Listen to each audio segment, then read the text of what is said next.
Hey everybody, I'm honored to be here with Andy Bolton. Andy, if you don't know who he is, the first person to ever deadlift 1,000 pounds. It's still in powerlifting, only two people have deadlifted 1,000 pounds. It's done conventional and just an amazing all around lifter too, not just a deadlift specialist either. So really excited to get to talk to you and pick your brain today. So thanks for coming on. Yeah, good to be here, Josh. No problem at all. Okay, so a little bit about your background. So I know I've talked to you a little bit about it, but tell us about how you got started because I know you were into. I read somewhere before we'd even talked that you were into sprinting. So what was your sporting Yeah, background part? yeah. Well, I started sprinting about 10 years old. My dad took me to a local club. Well, firstly, going back to school, I was really fast at school, always 100 metres, 200 metre sprints. Okay, They took me to a club, started training there for 3 or 4 years. Really enjoyed it, but I was fast, but I was getting bigger all the time. So I was starting to slow down a little bit as I got a little bit bigger. I was a big guy. I think at 11 years old, or like 13 stones. I don't know what that is in pounds, so that's but I was stone's like 14 pounds. Yeah, so you'd be like, quite big. yeah, yeah, big kid. Yeah. So, but I was quick. I was very quick as well. And when people first saw me at that age, I thought he can't run. You know what I mean? I've gone there to do shot put or discus. And when I started sprinting, they soon realised that I was very quick for a big guy. So then I moved into rugby league, similar to what NFL type English version. Did that till about 17, 18. And then I moved into, met a group of, no, 18 years old. I started bodybuilding actually, 18. Okay, I didn't know anything about powerlifting. I'd never heard of powerlifting. Did bodybuilding from 18 to 20. Did a competition at 20 years old. And then I met a group of powerlifters in my last year of bodybuilding. Who okay. happened to train in the same gym as me. And they said, you're too strong to be a bodybuilder. You really need to come and train with us. So once I'd done my bodybuilding competition, I packed that up. I moved with these powerlifters, and instantly I just loved it. Competed within 3 months, won my first powerlifting title, and within 1 year, our world WPC world champion, world junior champion in 1 year of powerlifting. So what were you? So what were your kind of when you first started lifting? Were you pretty? You were real strong right off the bat, right? Yeah, the first time in the gym, I deadlifted 260 kilos, It's five just seventy short of three. 600 pounds. Yeah, I remember squatting 220 kilos for 23 reps. Wow. Because I come from a sprinting background and a rugby background, so my legs were strong anyway. I never touched weights until 18 years old. It were all body weight stuff. Bench press was really bad though. My bench press were at 150 kilos, Okay. so way behind my other two lifts. My legs and back were always strong. So what was your like how fast were you in sprinting? Like do you have any time do you remember any times or anything? Um, at 11 years old, 13 seconds, Wow, at 11? 13, 13 13 2, I believe it was. From 11 to 13, they were quick. I mean, I got picked to go to Crystal Palace, which is a big thing up over here for all sprinters in area, in county. But what it was back then, my mum and dad, we didn't have the money to go down there and Yeah. to buy all the training kit, the spikes and stuff like that. I didn't have it. So then I moved since a drift over to rugby game. So Do you so you think the sprinting helped obviously with your strength and your powerlifting? definitely, I was very quick off the mark. When I started powerlifting, I didn't know what explosive power. Everything felt so easy. But once you got over that like 5 rep mark, I Yeah. started to slow down massively. Yeah. I do 5 reps but quicker than anybody. And some of the guys I trained with in my early powerlifting years, a guy called Brian Reynolds, IPF world champion, Okay. he won the seniors. He beat Steve Goggins in '93 or Okay. '92 in Birmingham as a junior. And these are the guys I got brought up with. Now, these guys, Brian could bench massive weights, but for sets of 8s and 10s and 12s, where I could kill him on 1 and 2 and 3 reps. But come to 8 and 10, he'd destroy me. I No, just totally. died out. Yeah, I died out after 5 reps. I just died. Well, it's a one rep sport, so that's okay. Yeah, it didn't really matter, did it? Yeah. So what about okay? So let's get into your deadlift training a little bit. So did you Yeah. how first off, if people don't know, I read your book.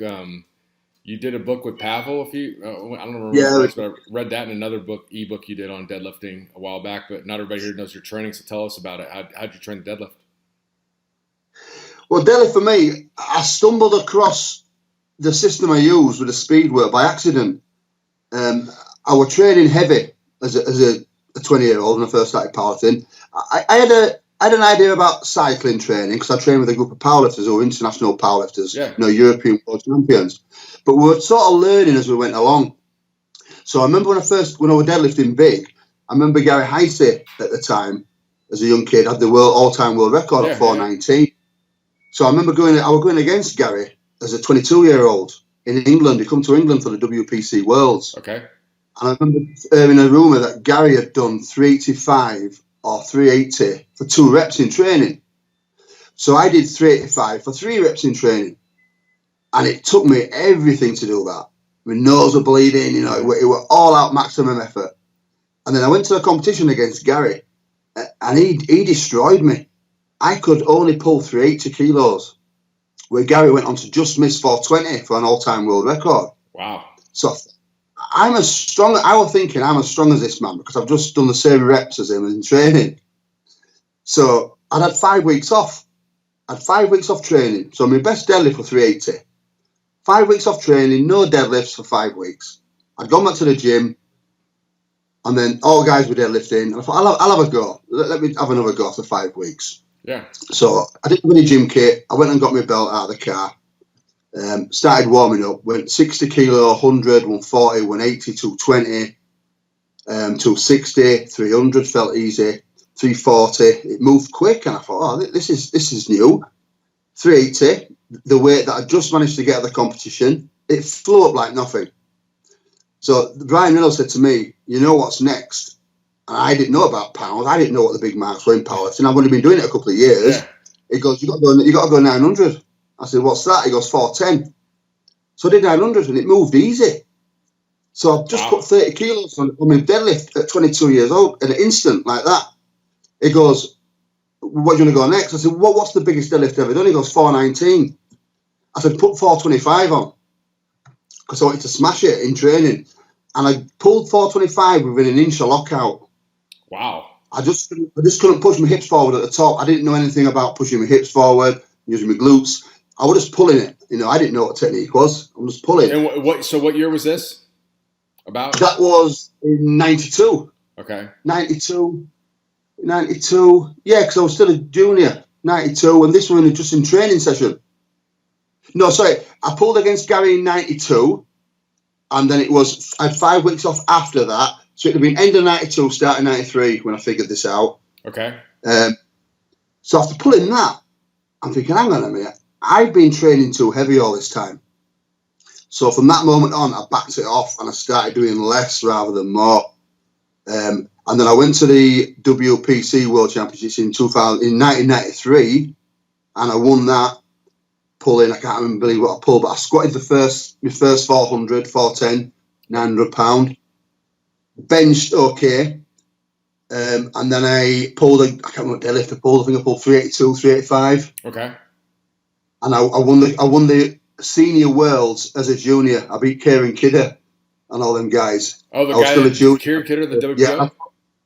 Yeah. Yeah, okay. And I totaled 1,000 kilos as a junior. That's awesome. So then, and then from that moment, then I moved to strongman. You see, then I got a call and I went to strongman for 5-6 years, and I left powerlifting behind. Okay, I knew you went to strongman. I guess I thought it was later on than that. So, 94 moved to strongman. Because you got the 1,000, was that in 2006 maybe or so?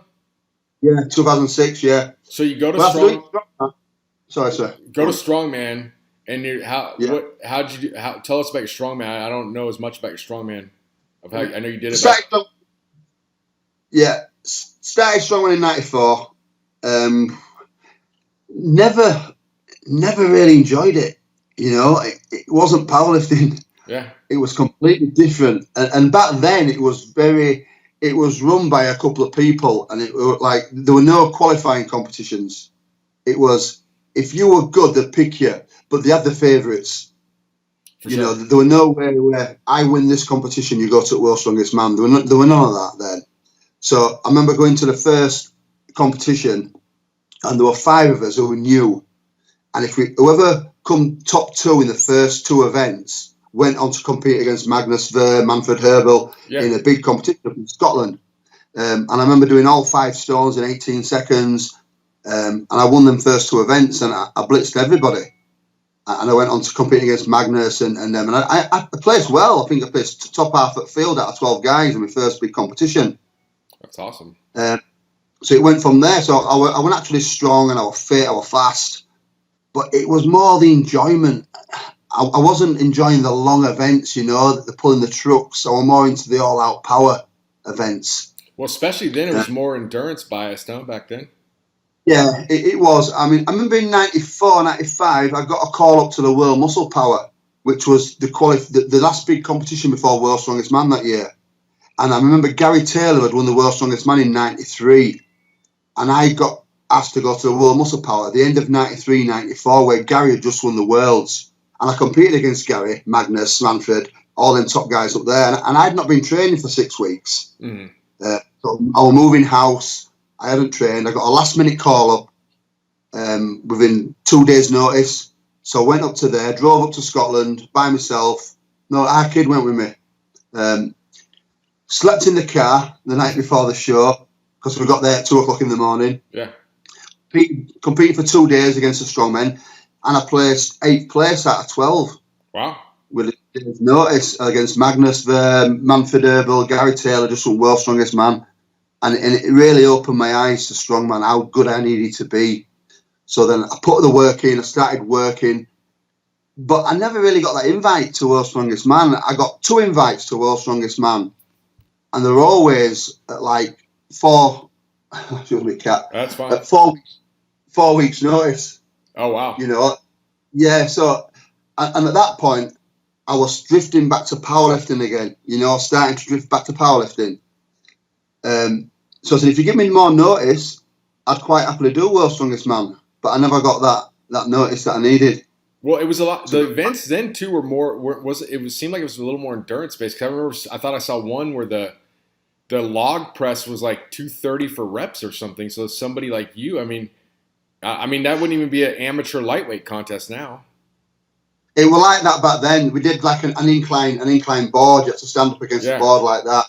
And it were reps, it were all for reps, yeah. So my power from powerlifting wasn't really used. No, that's what I'm saying. It would have been interesting to see it like with a more power-based kind of competition, like they like something like the Arnold or something back then. That would have been pretty. It wasn't. Yeah, it was completely different then, and everything were endurance. Apart from there were one event, you had a big gold block for height over a bar, and there were all the guys there, and I won that event. I never missed the height. I did every single height, so we're very explosive. But when it comes to picking things up and walking with them for how far they did it, and pulling a truck for 30 metres, it wasn't my thing. So I soon got bored, and then in 99, so I've been doing strongman from 94 to 90. Did you train with anybody, or were you training strongman by yourself? Back then I was training by myself, but for the last few years, I got to train with Jamie Reeves. Okay. I trained with Jamie. I went down to Sheffield where Jamie lived every weekend. And Jamie taught me a lot of stuff about strongman. But up until that point, I was just training by myself. Me and a friend, I was putting somebody on my back and running up hills. I was training normal powerlifts. I didn't know any different. I didn't really know how to train things. Like now, there's a strongman gyms everywhere now. And there's so much information. Yeah, back then, there was no information on it. I didn't know how to train. So I just did the best I could at the time. 99, you decided, hey, I'm going to get back into powerlifting, right? Yeah, in 99, I was doing really well. There was a big competition in London called Docklands. It was a 2-day competition, 5 events each day for 2 days. The top 3 in that got through to it was Alton Towers, Britain's Strongest Man. For the first time, Britain's Strongest Man were getting televised. So that was the qualifying show for that. Now, me and a guy called Bill Pittock, he went to World's Strongest Man a few times for Great Britain. A really good guy, really great strongman as well. Me and him were 1 and 2 all the way through this competition. I won events, he won events. We're way ahead of anybody else. I think we were beating Glenn Ross. I was ahead of Glenn Ross by 20 points in the last event. So we're destroying everybody. So were Bill. And the last event, me and Bill went head to head on a medley. And Jamie Reeves said to me, "Don't race him, Andy, because Bill's very good at this event. This is what he does for a living. He's a drayman. So we were lifting barrels all day long. And you don't need to beat him because you've qualified for TV stages." And me being competitive, raced him. And then on the last barrel lift, I tore my bicep. Oh. Left bicep. So I rushed to hospital. It was detached. My left arm had come completely off. So I didn't go to the TV stages. And then I met a guy there called Brian Bacheldor, who got talking to me and wanted me to come back to powerlifting in 2000 in, I think it was Canada. No, sorry. In 99, I think it was Canada. So he said, once your bicep heals, do you want to come to the 99 Worlds at the end of the year in powerlifting? But I said, I'm not going to be ready by then. So I left that year, had that year off. And then in 2000, I moved back into powerlifting and I did the WPC World Championships in Vegas in 2000 against Gary. That's when Gary Franks were there. That was just the start of WPO. Hadn't started yet. The first competition, they were giving prize money. That's where Kieran Kidder had the gym in Vegas too, right? The Big Iron Gym or whatever? That's it. So that's when it all started in 2000. I was 140 kilo class, 308. Gary Frank was supers. I won the 308. Gary won the supers.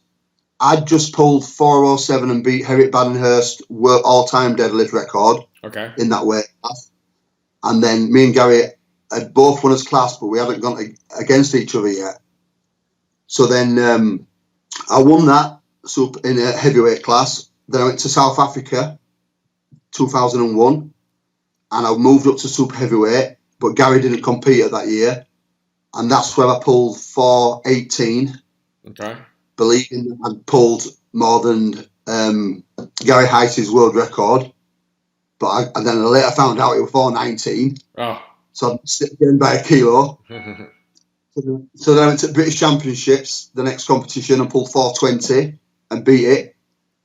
And then from that moment on, I went to WPO and I pulled 421, 422, 423, and I started climbing over the next 3 years. Were you just taking those small years. Jumps because you win money that way? Yeah, I got money, and there were nobody else around there to beat me. Did you get there's a small increase? So were you doing that just on purpose, going up 1 kilo at a time just to get? Okay, that makes sense. Yeah, I mean Dave Beattie, who used to go with me, said you could have pulled 1,000 years before that, but I was getting $1,000 every time I pulled a world record, and there was nobody else to beat me on the deadlift back then. There was nobody. Yeah. So I just got the money. I was getting the money. I was winning. I was placing high at the WPO shows, getting a good pay, and I was getting world records, getting more money. My sponsors were giving me money to match that money, so I was getting even more money. I was getting paid to go out there. At that time, I was with Dorian Yates' company, CMP at the time. Yates approved, yep. Yeah. So with Dorian over there, we used to get paid flights, hotel. I'd get paid money from them. And I'd get prize money. So I was doing all right back then, earning some good money. So is that what you were doing for a living when you were at your best? Yeah. How? No, I wasn't. No, I was still working. Thinking back, I was driving a truck. I was driving a truck right up until 2006 when I pulled the world record. I was still driving a truck. But I was still working full time. Oh, wow. What are you doing now for work? Well, now I train people online, a lot on PTs, seminars, workshops. Now it's a full-time job for me now. How long's that been for? Let me think, probably 10 years now. Good for you. Okay, cool. 10 years now.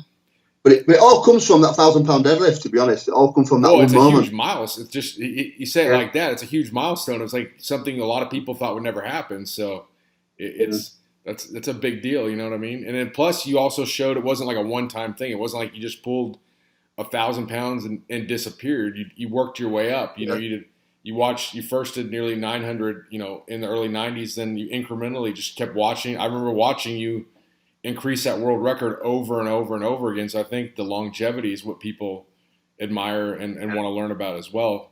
What about now? Let me ask you this: in your deadlift training, what about assistance work? How would that play a role in your training at all? Yeah, a big believer. I used to squat and deadlift on the same night. Okay. I always used to squat heavy because obviously I was squatting. I never did deadlift only shows. Yeah, no, I know. I only did full shows. Yeah, so Yeah. I didn't like to do a deadlift by itself. Always after a squat and a bench press. So in the end, I changed the spin to squat and deadlift on the same night. Yeah. So my squatting were heavier. My squatting were always heavier than my deadlift. I had to train squat, not heavy like max out, but I always had a bigger weight on my back than I would for deadlift. I could get away with doing lighter weight. Yep. So I used to know my squat power. Like when I worked with Pavel on the book, he always said to me, it's like your deadlift, your squatting is your start of your deadlift. You know, because your legs are so strong, it gets the deadlift moving straight away. Yeah, sure. And then I used to do it, train more deadlift. I'd work up to working sets, but always between like 70 to 75, maybe 80% at a maximum, 3 to 5 reps. And then my base of my training were always between 60, 65, maybe touching on 70 for speed. So I'd always work up to a heavy-ish set and always back it up with speed work. And that were always done after heavy squats. And then I always were a big believer, the kettlebell swings and the leg press. They were my main movements for deadlifts. And what kind of stance on the leg press? Leg press always copied what my deadlift stance. Okay. So more Always narrow than a lot I'm- of people would do. Yeah. Yeah. Because I wasn't using it for the leg press reasons. And I always went down. I didn't go to the full range. I only went down to the position when my deadlift started. Interesting. Okay. And I'd add some pause in. I'd pause it at that position sometimes. So you pause So at the bottom at the same degree of flexion of your legs as the dead. Okay. Same angle as the deadlift That's to brilliant. start. And we just really focus on driving it from the floor, like you're pushing a deadlift from the floor with your feet. And we did that for years. I mean, I never did good mornings. I never needed anything that they do today. All the glute work. I never did anything like that. It would just squat, deadlift, leg press, and a lot of upper back work. What about the kettlebell swings? How heavy would you go on those? Because did you not go very heavy? Or? No, the kettlebell swings never went more than 48 kilos. It was aimed at being explosive, just a hinge for the deadlift. It was never. So we do 5 sets of 10. Okay. So when I come back after a competition, it'd be 5 sets of 10, even 24 kilo kettlebell. Every week would go. So 5 sets of 10 would go on the minute, every minute for the 5 sets. Every week, add a set, 5 sets up to 10 sets of 10. Then increase the kettlebell back to 5 sets of 10. So very basic. But never went to more than 48 because it was all about explosiveness. It wasn't about who can swing the biggest kettlebell. It's about that snap of the hip, really snapping it hard. For sure. And working on speed. And so with the deadlifts, you must have been just really focusing on being as explosive as possible if you're going out not super heavy. Yeah, everything. Even I could do speed work with 500 pounds. But I could make the speed I'm putting into that 500 pounds. It's like I'm pulling over 900 pounds. Sure. So I'm not just training it like it's 500 pounds. That's what I try to teach people now.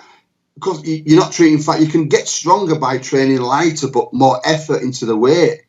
I'm making it harder for myself. And if I did between 5 and 8 sets of 3s, after squatting for an hour and a half, after doing heavier deadlifts, I was totally exhausted when I left that gym because the effort mentally is heavy. I was in that gym with nothing left, but I'd soon recover from that. So I could go again the next week. It wasn't a grind. Nothing was a grind in training. It's a lot of work, though. It is a lot of work. Well, and so what did the split look like during the week? So let me ask you one more question then. What about the upper back work? What was that like? I did I like shrugs, a lot of pull downs. I loved the hammer rows, single arm hammer rows, Sure. similar to what Dorian Yates used to do, all that stuff. And that's it. I did a lot of chins in my early years, but then when I stopped my bicep in '99, it sort of made them a lot harder.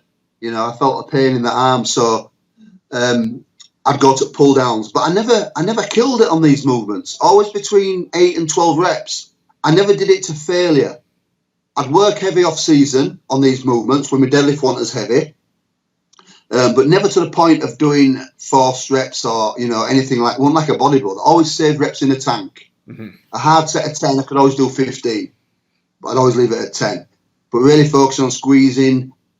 The hammer rows, especially, I could go really heavy on the hammer rows. I mean, the plate loaded ones, Yeah. I got up to 9 plates aside for like sets of 10s, and it was comfortable, and it was a strict movement. I wasn't swinging the lift. Wow. But then as the powerlifts got heavier, the assistance work had just tapered down slowly. So there were nothing special about these workouts, apart from the effort, the consistency, never missing a workout for years. The only time I missed a workout is if I wanted to miss a workout. Yeah.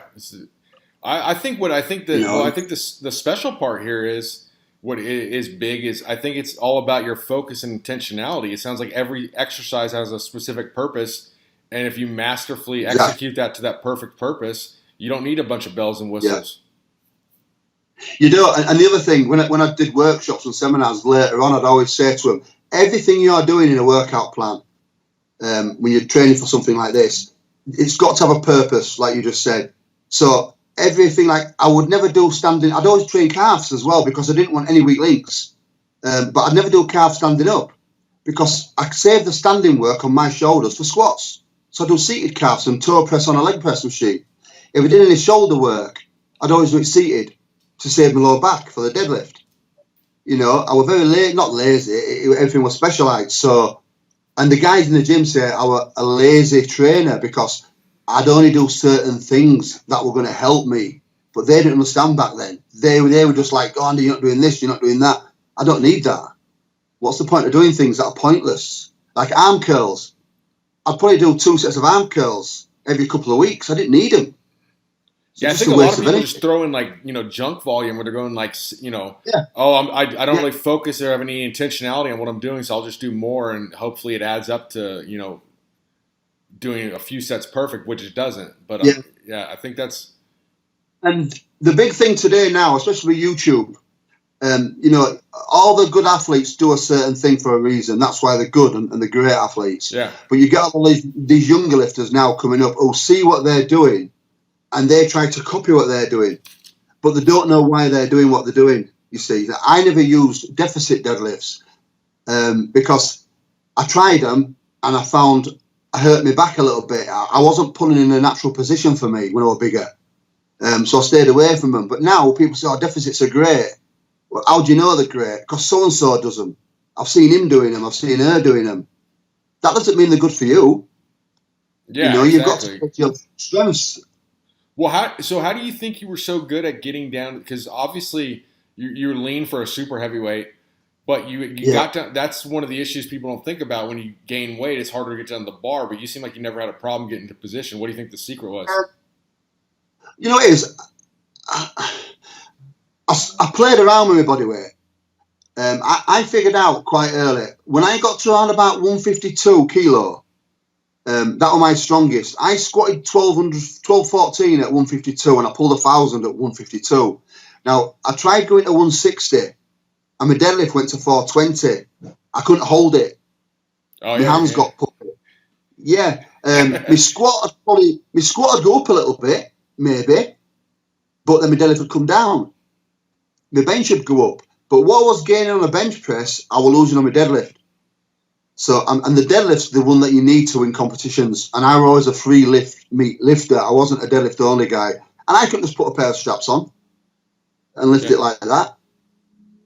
It's like to watch me hands. And you probably didn't feel as good just walking around and recovering and stuff for that heavy either then, right? You do. And Brian Batcheldor, who helped me from 99 onwards, always said to me, as a powerlifter, you need to perform. If you're feeling complete shit, walking around, you're toxic, you're too heavy, you're not going to perform. You have to lift. It's not like bodybuilding where you can stand on stage looking amazing, but they feel like crap. You've got to squat 1,200 pounds, you've got to deadlift 1,000, you've got a bench over 700. If you're feeling like that, you're not going to do these lifts. And I always felt really, really good going into competitions. I felt good, I felt healthy, I felt strong, and I knew I was going to win because I was so confident the way I was training. Everything would just bang on that time, and then them years. Were you doing anything with diet? Like, did you follow diet? No, back then super heavyweights were just big. And I was not one of the biggest. I was one of the smaller heavyweights. Yeah, no, you were. You know, Donnie Thompson, Bo Moores, Gary Frank, Paul Childress, Matt Smith, all the West Side guys, they were huge. Yeah. I was looking at them, I was looking up at them all. They were giants. So I couldn't match them for size. So I figured that out quite early. But I was stronger than a lot of them guys. Yeah, for sure. And I was fitter than them. I remember competing in the WPO. I'd squatted 1,200. Then within 30 minutes, I had to bench press. So kit off, warmed up, bench shirt on, straight away. Come to deadlifts. I'm walking around, ready to go. Kieran Killer comes backstage and he says, 30 minutes for deadlifts? And they all go, no, can we have longer? They're all laid out on the floor. Gary and all them, they're all laid out on the floor. Yeah. And I'm walking around. I'm ready to go. I'm ready to start now. Let's go now. No, we need more time. Because I used to train the big lifts together for one. Mm-hmm. And he also did cardio twice a week on an incline treadmill. I do 20 minutes, 25 minutes, hard, fast-paced walking on a hill twice a week. So my conditioning for a big guy was very good. You know, recovery was very good. What did you do any kind of extra conditioning in the off-season or anything when you have any meets coming up? Or No, I just kept that cardio on the treadmill all year round, 2 sessions a week. So always do it after. Where would you put that in relation to like your squats and your deadlifts? Like we do the day after, you know? I do it always the day after, yeah. So it'd be like on a Thursday, say I were doing, on a Monday, I'd do bench press and all my pressing. Wednesday was squat and deadlifts. Then the day after, Thursday, I'd do all the leg and back assistance. So then I'd get 3 days off for the bench press, because bench press was my weakest lift. So I needed the most time off before bench press to try to improve that lift. Squat and deadlifts in the middle of the week were strongest points. I could do them together. So on the Thursday, I'd do a cardio session after legs, after my assistance work. Then on the Saturday, I'd do another one. So then I had Sunday off and back to bench press on the Monday. So I always do it after my heavy lifting. So how many days a week were you lifting in total? Just go through it. 3 days. Okay. 3 days. That's all I did from day one, 20 years old, right up until breaking world records. 3 days a week. Never did any more days. Okay. And what did you do that kind of, because your bench got better, what did you do that helped your bench? Just learn as much as I could, and I started working with Bill Crawford. Okay. Bill Crawford, I remember benching 290 kilos at the British Championships. Mm-hmm. Really struggling with bench press for years. And then I contacted Bill. I contacted a few people. I worked with Ryan Kennelly for a while, Sean Lackman, even Scott Mendelson. But these guys were natural benchers. So whatever they did worked, but it didn't work for me. Sure. So I went to Bill Crawford. So I'd benched 290. Bill Crawford said, if you send me videos, Andy, every week we'll work on your bench. Every week he said, that's rubbish. Go again, do this, do that. It took me months before I could actually get just to set up right. Before Bill was happy to start putting weight on me in my arms. So we worked, and then 6 months later, after benching 290, 6 months of working with Bill, I went to a competition in Ireland and I benched 342 kilos, which was an all-time British record after 6 months. Now, I hadn't changed my training-wise. It changed a little bit, but the biggest thing was technique. Just learning how to get on that bench and set up. Were you, did you before that, did you only train heavy raw and just throw in the gear for meets, or did you train in gear too? Yeah, that's all I did. I mean, if you go back to all my records, start with my squat, I squatted raw all year. I never put a suit on, never used briefs in training. I'd wear a belt and a pair of old wraps, like a bandage wrap on my knees, up to like 300 kilos. Yeah. Up from 300 kilos, I'd use a wrap a little bit better, up to 400. I'd never use a competition wrap until the day of the competition. Now, I'd put a single ply, like a 10-year-old brief, single ply on for the last 3 squat sessions before a big competition. And I'd only put a squat suit on, down. I never put it up in training for 2 sessions before a competition. So I'd never used all the kit in training that I was going to use on a competition day until the day. Then I went to the competition. What about now? if you were going back in time, would you stick with that, or would you use the gear more often? Yeah, no, I'd stick with that because the training part was perfect. When I started working with Bill, he had me using the bench press, the shirt every week to learn it. The deadlift, I never use a deadlift suit until the competition day. Never use it in training. Just put it on the day. Once you get a suit, I put it on straight away. Get used to it, 3 or 4 weeks. Yeah. Once your body's used to it and you can pull in it, take it off. There's no point in using it in training. You get strong without it. Then when I put it on for the big competitions, it was just there. You know, your line didn't change because you were used to. You always spend time in the shirt in the early part of the year, getting used to it, and the deadlift suit. Then put it on for the competitions only. Then you get that big kick. You know, that big on the day. You're getting all that extra support. A little extra boost, yeah. Yeah, because otherwise you're going into a competition knowing how strong you are. But I never knew how strong I was because I'd never used the kit in training. That makes sense. So did you you use like who else did you use for like advice in powerlifting, and like do you have any other mentors or anything that kind of helped you besides Bill Crawford, or like? But it was a group thing. There were Brian Batcheldor was big. Dave Beatty come along. Dave Beatty went to all my competitions with me. He was the guy who travelled with me and psyched me up on the day and just talked to me calmly and just told me things that I was the best and I'll go through everybody else. He was the guy who was psyching me up. The team in Leeds, Brian Reynolds, Dave Carter, these guys who were just IPF world champions, and they're the ones who were with me every single session without fail. They were the guys who were telling me, Andy, your deadlifts aren't fast enough. You need to be faster than that. You're not deep enough. You need to work harder. Because, you know, the guys in the gym, Andy, that's amazing. That's fast. Yeah. Brian would say, Brian would say, Andy, that's not quick enough. I've seen you better than this. And we'd call each other all the time. No, I've seen you quicker. You need to make it faster. And he'd only tell me when it was good. You know, he wouldn't tell me it was good if it wasn't good. Where other guys, oh, that's amazing. But you don't want to hear that. I want to be made to work because there were nobody stronger than me in training. So I needed people to be honest with me and actually push me that way. So that's what we used to do. And also in deadlift training, if you're training with people who are not as strong as you, what we used to do is we would work on like 60-65% of your max and we'd compete against each other for speed. So my speed sets could be 250 kilos, 260. Their speed sets were 180, 200. If theirs were faster than mine, they were beating me. So I had to pull it faster. Even though the weight's not the same, it doesn't matter. So I competed a lot for speed against people. That's brilliant. That's the way I got. It's a way of competing without, you know, everybody doing their own thing and getting stronger in the same time.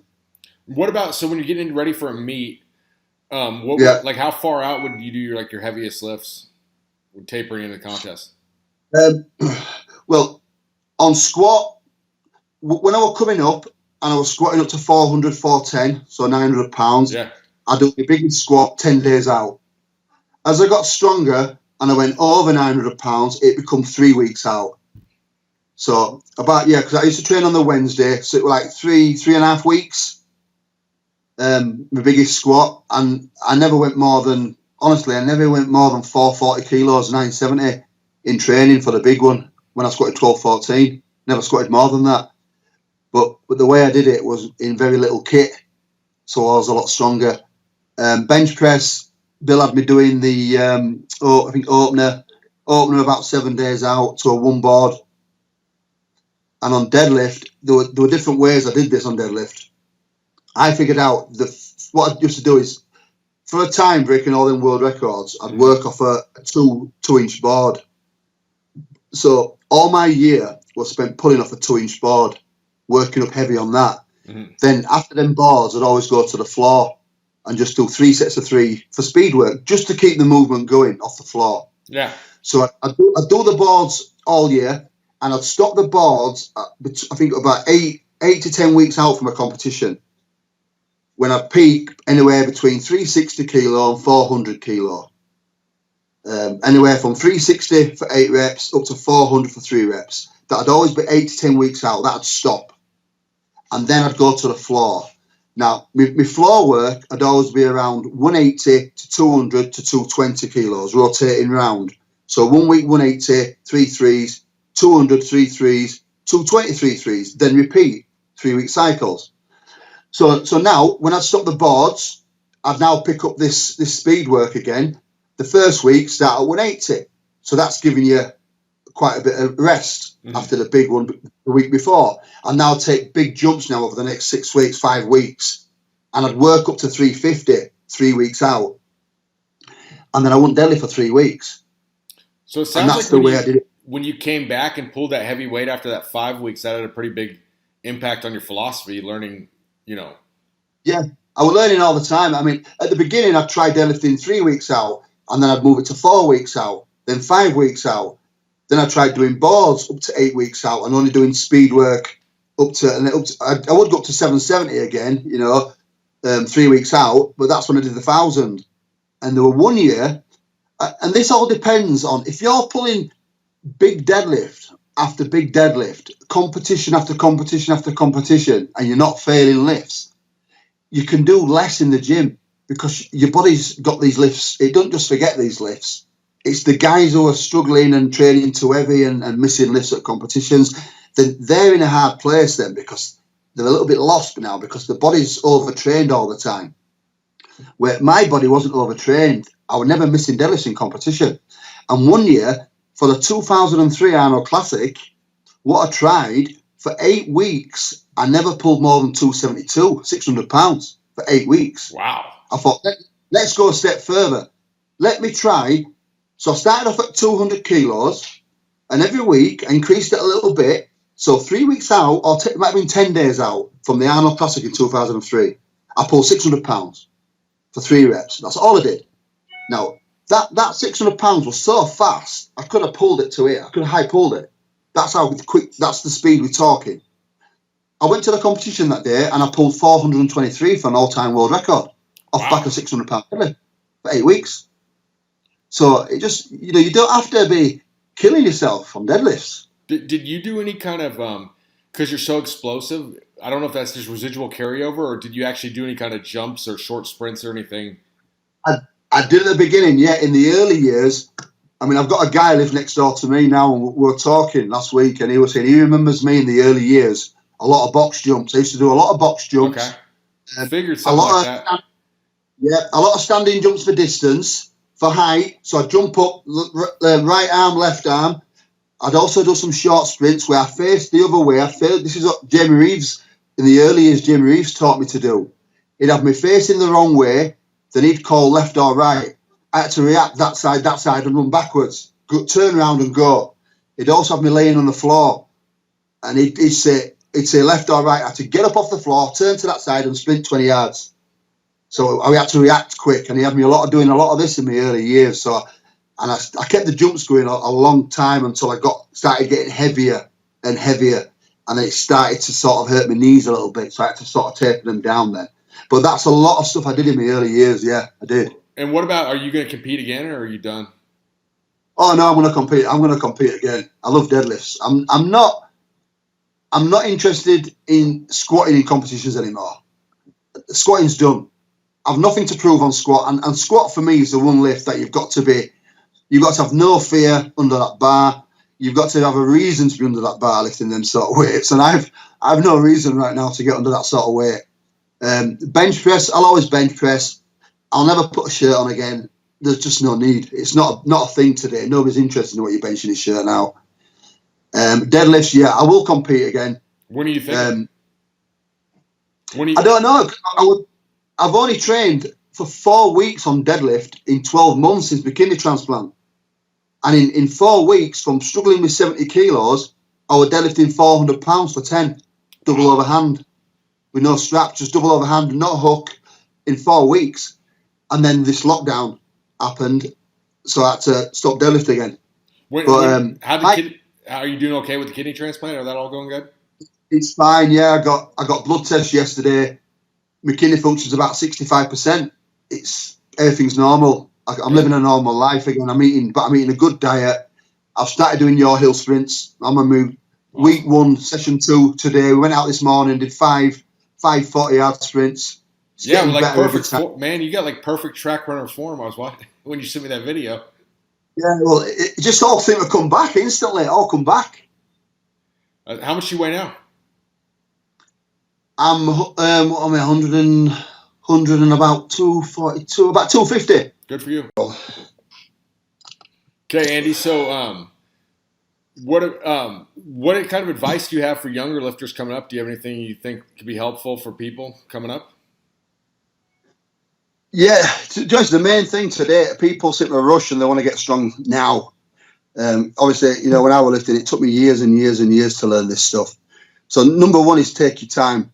Take your time and learn good technique. Find somebody, who can teach you good technique. Back in the day, we had nobody like that. We just had the lads who were trained with us.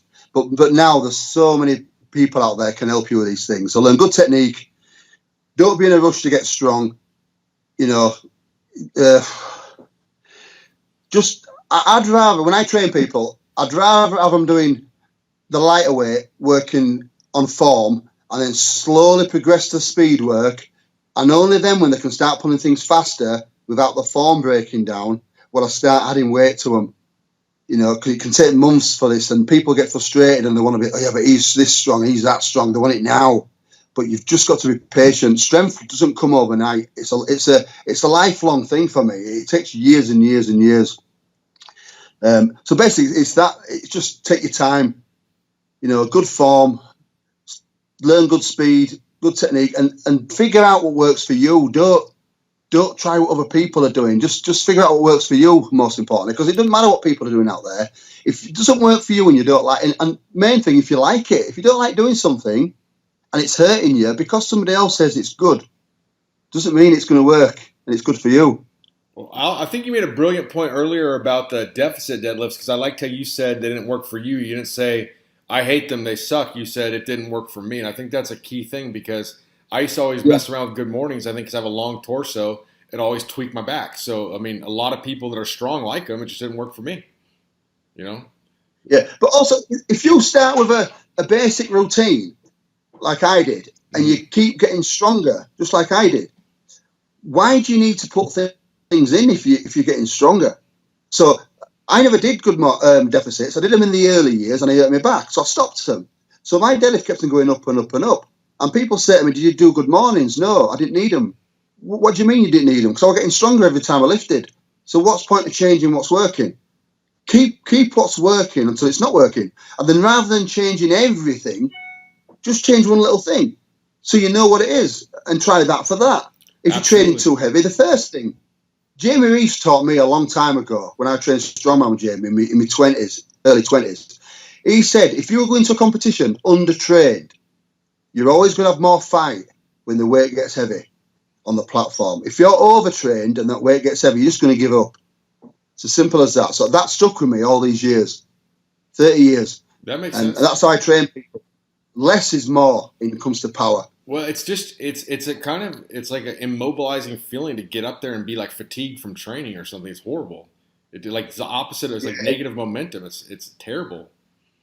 It does, but then that knocks on to the next week and the next week and the next week. It didn't just go away. Well, I noticed that in football here, you see a lot of times you see your biggest hits in American football. You see them the first day of practice in pads. Then you see them in alumni games when people haven't played in a while, just because you're kind of overtrained. They're hitting all the time so hard in practice. So it's the same sort of concept here. What are some of your best powerlifting memories? Oh, so many. It's hard to think on the spot. I mean, the biggest one is the 1,000 pound. It's the 1,000 pound deadlift. That moment, honestly, for 2 years previous, I was increasing that weight slowly over the years. And then when Benedict Magnusson come along and he pulled 970 and smashed my record, that made me push on to 1,000, because then I were in a race with somebody else for that 1,000, and I'd worked a lifetime for that 1,000 pound. There's no way I was going to miss that and be the second person to do that. So I remember watching Benny that day, pulled 970 and beat my record. He tried to pull 1,000 that day, and it didn't move off the floor. So I thought, right, this is mine now. And then the next year I pulled 1,000 pound and I got it first. Yeah. So definitely the 1,000 pound. Winning the Arnold WPO 2007 and managing to squat 1214 for the first time. First time over 1200. Never squatted more than 520 in competition before that. And that year, I opened up 490, went straight to 527 on a second, which is a 7 kilo PR. Yeah. Then went to 1200. It just felt one of them days where it just felt strong. And then I needed a 417 deadlift to break Gary Frank's all-time record, which Gary's somebody I'd never beaten before. He'd either beaten me or he'd bomb out. So I never actually beat him in my eyes. Yeah. But that's the one year, because I'd pulled £1,000 the year before, so I had the biggest deadlift ever done. I just squatted 1214 and beat Jeff Lewis's all-time squat record. I had the biggest squat of all time, and I just broke Gary's all-time total record. So I had the squat, the total, and the deadlift. I think the only person of all three all-time totals out of four at the same time in 2007. So that was a big moment. Apart from that, I don't know. It's hard to say. There's so many memories, over years. Do you know Eddie Hall at all over in Britain at all? I see him when I see him. We talk. We're not friends. Like, I don't call him or anything like that. But I'll see him at competitions. I'll say hello. He says hello. Maybe a couple of words. But it's nothing. It's no more than that, to be honest. Where do you live? I'm in Leeds. And where's he? I'm about 200 miles north of London. Okay. Yeah, because Eddie else than me. How you guys can drive across Britain in what, like 6-8 hours, 10 hours or something? It's not that big, huh? Well, I got to Peterhead in Scotland, right near the top of Scotland, in 8 hours from me, and then London's another 3 hours the other way. But then you go down to 7. It's probably about 16. I don't know. You can get to Cornwall right down south in 7 hours. I can get to top of Scotland in 8 hours. So yeah, you can do it in a day, less than a day. How long are you guys in lockdown there, Tom? We don't know, to be honest. They say May and June. I don't think anybody really knows what's going on. But you know what? I'm used to this. After kidney transplant, I was locked down for 4 months. I didn't go out of the house. Right. I've got my hill sprints. I've got my kettlebells. I've got my turbo trainer on my bike just behind me. I can put my mountain bike on a turbo trainer, do my indoor work on that. I've got bands and stuff like that. I can make do. Things like this doesn't faze me at all, to be honest. You can just work around it and I don't lack motivation. Motivation's not a thing I lack, so I can make do with whatever. You got discipline. Yeah. So how can people get in contact with you if they want to get in contact with you? Yeah, well, Facebook, Instagram, it's all under my name, Andy Bolton 1003. Got a website, andyboltonstrength.com. That's where I do all my ebooks. Okay. Do internships that can spend a full day with me. Deadlift workshops. Online training. We do PTs. We do everything through there. Okay, it's on the website. Okay. It was really good. Everything was really going well. It was getting really, really busy. Good. And then this has just put a stop to everything instantly. Okay, cool. Well, I really appreciate you coming on here. Is there anything else you want to say before we get off? No, that's good. I mean, I've really enjoyed it, and I'm enjoying doing your hill sprints. I'm really enjoying them. Good for you. It's, yeah, thanks again. Something I've been missing in my training. And one last thing, you said something about putting a big engine in a small car. Yep. With sprints, and that's something that stuck with me. It has stuck with me, and now when I'm running on that field, I'm thinking about that. So just give me a few more months, and I'll send you some videos over. Well, it's funny because I was going to do a video today on actually with gas for the shirt you're wearing on sand sprints, and we had to cancel it because we thought it looked like going to flood like crazy. It didn't rain that much. We had lightning and all that stuff, so we're going to do it tomorrow. But it's kind of like that's the next progression is like even beyond a hill is sand, because you still get a little bit of resistance, because people like you are so powerful that, I mean, most of people, like I always say, like it's joke around in like Men's Health or something when they recommend somebody does sprints. I always say the people that do them, for the most part, they're not capable of hurting themselves. They don't possess the power to rip muscles apart. But someone like you, shit. Yeah, that's it. I'll tell you what I found with a bit of hill sprints. The first time doing them in years, when I started I didn't go flat out straight away because I don't want to pull a hamstring. but I felt it in my hamstrings the day after and doing them. The second session today, no pain in my hamstrings. That's awesome. After 2 sessions, so my body very quick. Yeah, I know after another 2 or 3 runs, I'll be getting back up. There'll be no pain. I feel a little bit of pain in my groin, bit of tightness, but apart from that, there's no pain anyway. And after two sessions only, so my body does adapt pretty quick to things like this. Awesome. Well, interesting to see. Look for it, and I sent you the bench press book there too. I don't know when it's going to get there, but it's gonna. I did send it last week, so it might be slow because of the virus. Yeah, you know, that's the one thing that that's always baffled me, that the raw bench press. I mean, the squat and the deadlift, yeah, I'm great on them, but the bench press, because when I was lifting, it was all equipped lifting.